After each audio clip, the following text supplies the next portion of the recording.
को मदिरा क्यों चढ़ाई जाती है? दूसरी बात, सरकार शराबबंदी करने जा रही है, तो क्या यहाँ पर भी भगवान को भोग नहीं लगाया जाएगा? क्या होगा?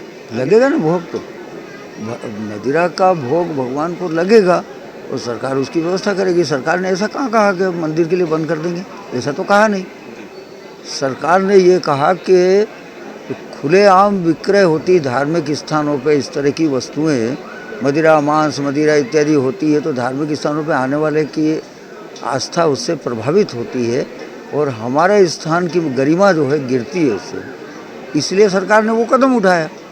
तो सरकार के उस कदम में कौन सी गलती ऐसी है जिसको हम कह सकते हैं कि ये गलती है? अगर होगी तो बराबर कहेंगे, लेकिन इस तरह की भगवान का नैवेद्य बंद कर दिया जाएगा, मदिरा चढ़ने से प्रतिबंधित कर दिया, ऐसा तो कहा नहीं।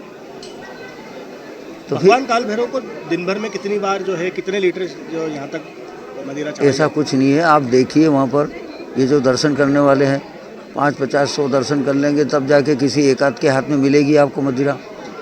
1 आध 2 4, कभी कभी ये भी हो जाता है कि 10 जने दर्शन करें 10 के हाथ में है, और कभी कभी ऐसा हो जाता है कि 50 जने दर्शन करें 1 के हाथ में है। इसके लिए इसका कोई निर्धारित मापदंड नहीं है, लेकिन दिन भर चढ़ती है।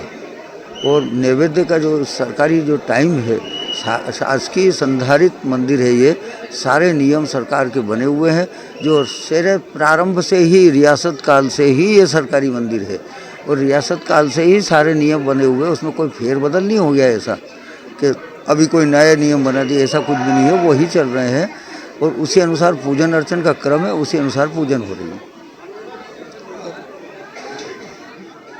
पंडित जी, कभी ऐसा हुआ है कि भगवान को मदिरा का भोग नहीं लगा हो?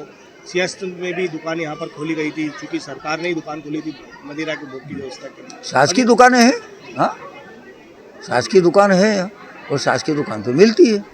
और सिंहस्थ में सब दूर बंद था, लेकिन यहाँ इस तरह की कोई अड़चन नहीं है।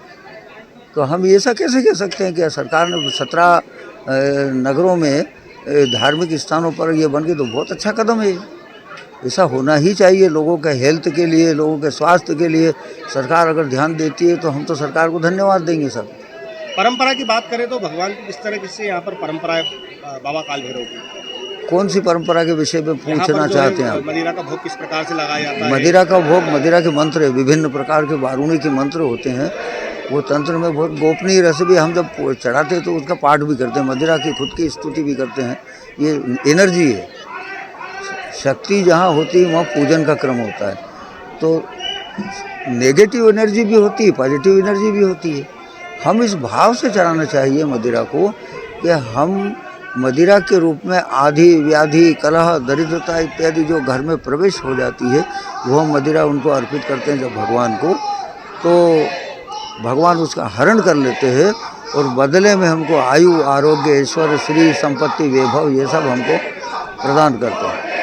गुरु जी, कभी प्राचीन काल से मंदिर है, आज तक कभी ऐसा हुआ है कि भगवान को भोग न लगा हो? नहीं, ऐसा कभी नहीं हुआ। प्राचीन काल में आज से कम 40 साल पहले भी मुझे ये अच्छी तरह से याद है कि जब हम स्टूडेंट लाइफ में थे तब भी ये होता था कि हम दिन भर में कोई दर्शनार्थी वगैरह आते नहीं थे, कोई भी नहीं था, और यहाँ इतना एकांत और नीरवता रहती थी। दिन भर पाठ पूजा करा करते थे, कोई विघ्न बाधा आती नहीं थी। अब तो समय निकाल के पाठ करना पड़ता है, या तो सुबह अर्ली इन द मॉर्निंग या फिर रात्रि में पट मंगल होने के बाद। तो ये क्रम हम दिन भर करा करते थे। कोई एकाध तांगा वांगा कोई आता, घोड़े की टापे सुनाई देती यहाँ तक, फिर लगता है कि कोई न कोई आया।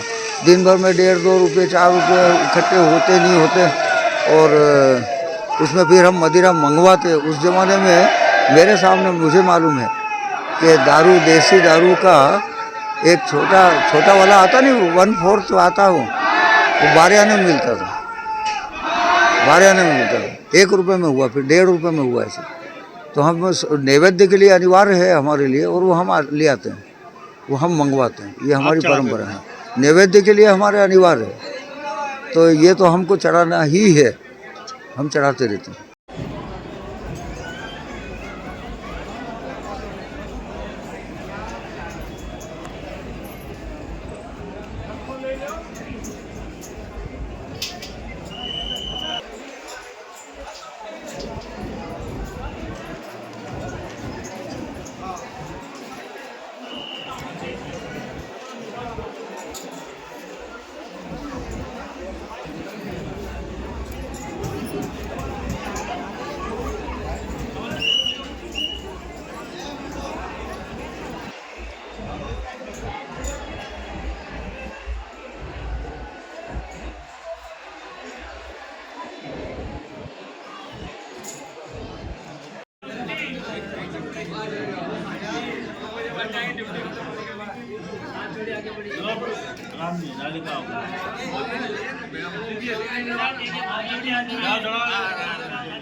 बोल बाबा महाकाल की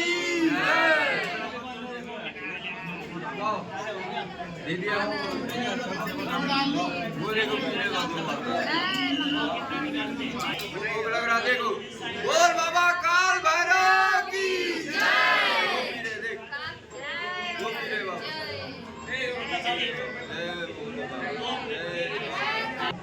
वो देखो पूरा पूरा जय श्री महाकाल जय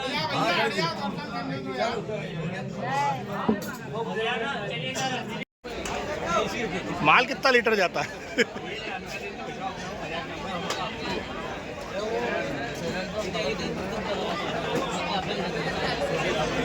कोई डिटेल जानकारी?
अमर उजाला जीवांजलि के सारथी की मदद लें और महाकुंभ में स्नान जरूर करें।